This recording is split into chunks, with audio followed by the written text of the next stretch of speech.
한국금거래소와 함께하는 금리 탈출 프로젝트 도와줘 금리니의 양별입니다. 오늘 이야기하려고 했던 주제가 뭐였죠? 금과 은에 투자할 수 있는 방법은 정말 다양해요. 진짜 이런 골드바나 실버바를 구매할 수도 있지만 금 가격과 은 가격을 그대로 쫓아가도록 설계된 금펀드나 은펀드에 투자할 수도 있고, 은행에서 판매하는 투자 상품인 금통장과 은통장 같은 것들도 있고, 한국금거래소 디지털 에셋에서 출시한 쌩골드라는 플랫폼을 통해서도 투자하실 수도 있는데요. 그럼에도 불구하고 저는 개인적으로 실물 투자를 더 선호하며 실제로 제가 투자한 것의 대부분은 실버바입니다.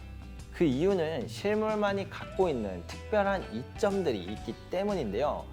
그러면 그 이점들이 무엇인지에 대해 지금 바로 설명드려 보도록 할게요. 금이 궁금해? 내가 다 알려줄게.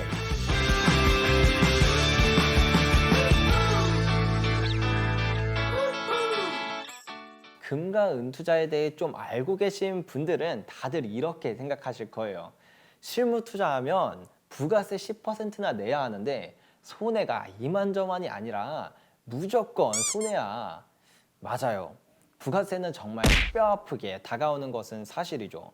하지만 그럼에도 불구하고 실물 투자는 아주 특별한 이점들이 있는데요.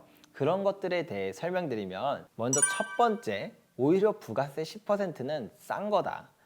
보통 우리가 만약 미국 주식에 투자한다고 한다면 수익의 22%를 내야 하는 양도소득세가 있는데요. 이와 비슷하게 원자재들, 예를 들면 석유나 가스나 금, 은이나 구리 이런 것들도 마찬가지로 주식 어플로 투자하게 되면 수익의 22%를 세금으로 내야 합니다. 자, 근데 우리가 만약 금 투자를 했는데 10% 정도의 수익을 얻었다고 친다면 그 10%의 수익에 대한 세금 22%는 얼마 안 되겠지만, 이전에도 설명드렸다시피 금과 은은 한번 강세장이 오면 아주 폭발적으로 상승을 하게 됩니다. 특히 은의 경우는 적게 올랐을 때는 11배에서 많이 올랐을 때는 32배까지도 상승할 정도로 아주 상승 포텐셜이 강한 자산인데, 만약 내가 1,000만 원으로 10배의 수익을 얻게 되었다고 쳤을 때 만약 실버바로 샀으면 가격이 낮은 시점에서 1,000만 원의 부가세 10%를 내는 것이니 100만 원만 내면 그 이후에 내가 얻게 되는 수익은 전부 다 내 것이 되겠지만, 만약 내가 은통장이라거나 은 ETF라거나 혹은 은펀드와 같은 방식으로 투자를 했다면 1,000만 원의 10배 수익은 1억이고 이 1억의 22%만큼을 세금으로 내야 하는데, 그러면 2,200만 원을 세금으로 내야 한다는 것입니다. 내가 큰 수익을 바라고 했건 안 했건 금과 은은 원래 오를 때 아주 크게 상승하는 자산이기 때문에 만약 적절한 시점에 잘 투자했다면 큰 수익을 얻게 될 것입니다.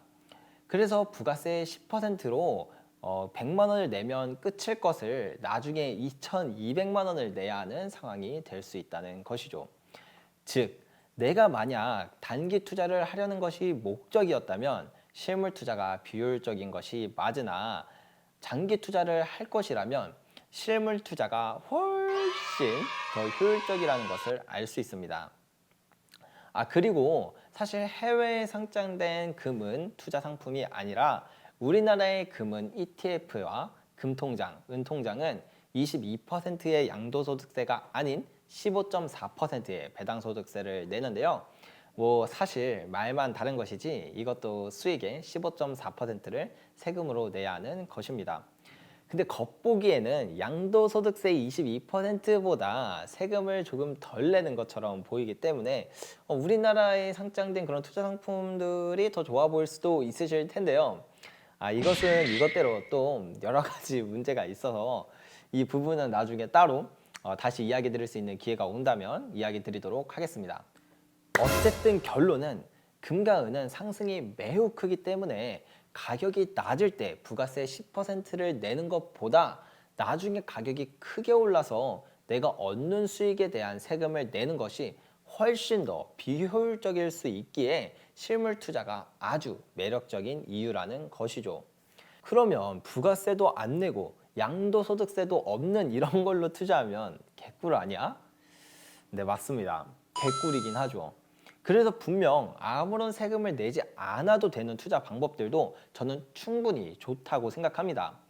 그럼에도 불구하고 실물만이 갖고 있는 또 다른 이점들이 있는데요.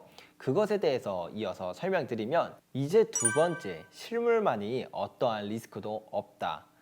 아주 단순하게만 생각해 보아도 어떤 기업은 부도가 날 수도 있습니다.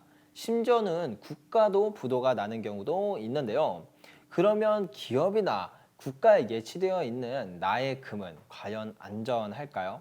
만약 어느 날 문화상품권을 만드는 기업이 부도 직전이라면 그 기업이 재고로 쌓아두었던 문화상품권은 아무런 의미가 없어지겠죠. 그러면 빨간 딱지를 붙이는 사람들이 찾아와서 문화상품권이 아닌 다른 돈 될 만한 것들에 빨간 딱지를 붙일 것이잖아요.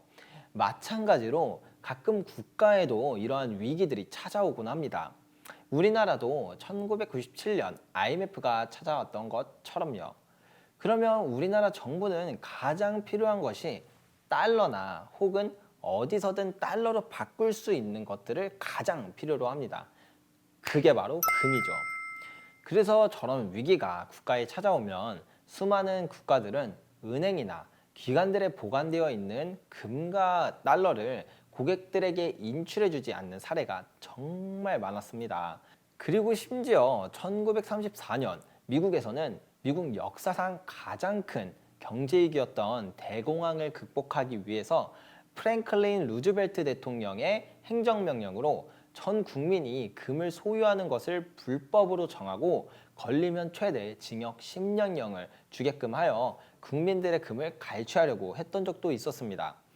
즉, 나는 위기에서도 나의 자산을 지키고 싶어서 금에 투자를 했는데 실물을 내가 직접 보유하고 있지 않는다면 그 금을 인출받을 수 없을 가능성도 있고, 극단적인 경우에는 그 금을 갈취당할 수도 있기 때문에 실물로 보유하는 것만큼 그러한 모든 리스크를 없앨 수 있는 방법은 없죠.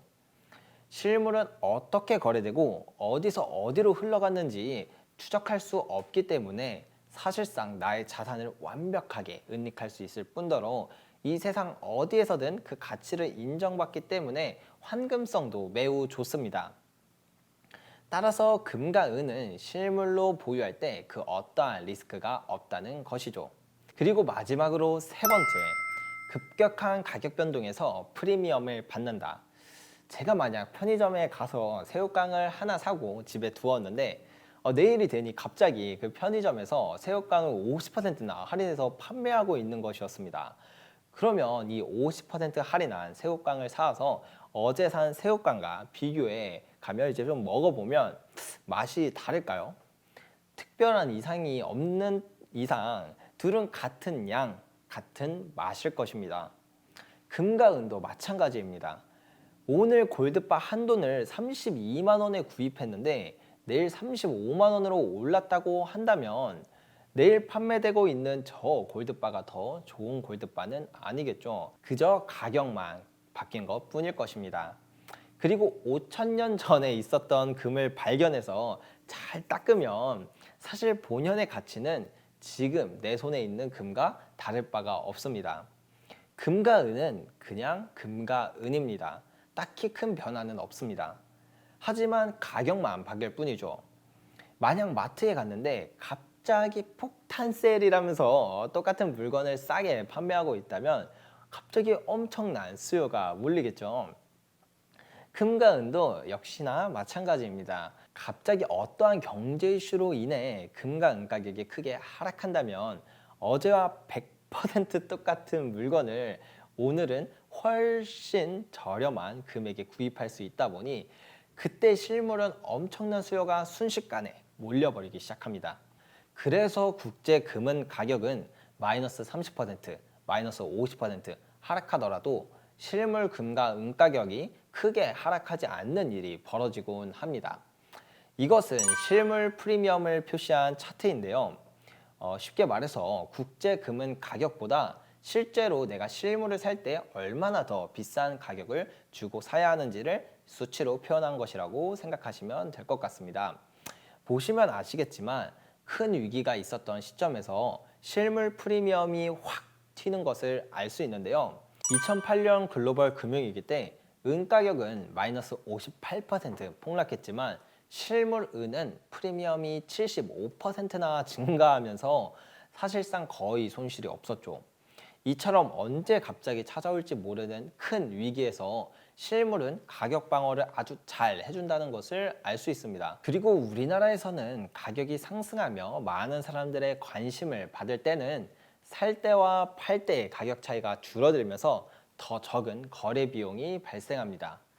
요컨대 웬만한 상황에서 실물을 구입하면 급격한 가격 변동이 있는 구간에서 프리미엄을 받을 수 있는 특별한 이점이 있습니다.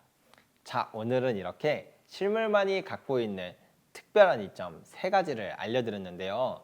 요약하자면 첫 번째, 금과 은의 상승은 한 번 오면 매우 크게 오기 때문에 오히려 가격이 낮을 때 부가세 10%를 내는 편이 훨씬 효율적이다. 그리고 두 번째, 기업이나 심지어 국가가 부도에 가까운 일이 벌어지는 경우는 의외로 많으며 이럴 때 우리가 투자한 금과 은이 실물이 아니라면 인출을 못 받거나 심지어는 갈취당했던 역사도 존재하기에 실물이 가장 안전한 투자이다. 마지막으로 세 번째, 가격 변동이 심한 구간에서는 실물은 오히려 프리미엄을 받으며 가격 방어와 거래 비용 감소 효과를 볼 수 있게 된다. 다시 한번 거듭 강조드리지만 실물로 단기 투자를 하는 것은 너무도 비효율적이기 때문에 만약 긴 호흡으로 투자를 하실 경우 실물의 다양한 이점을 받을 수 있어 좋은 것이니 꼭 내가 어떤 투자를 하는지를 생각해 보시고 판단하시기를 바랍니다. 다음 영상에서는 많은 분들이 비트코인과 금은 어떤 관계이며 암호화폐의 등장은 금에 어떤 영향을 미칠지에 대한 이야기를 해보도록 하겠습니다. 그럼 다음 시간에 또 만나요. 안녕.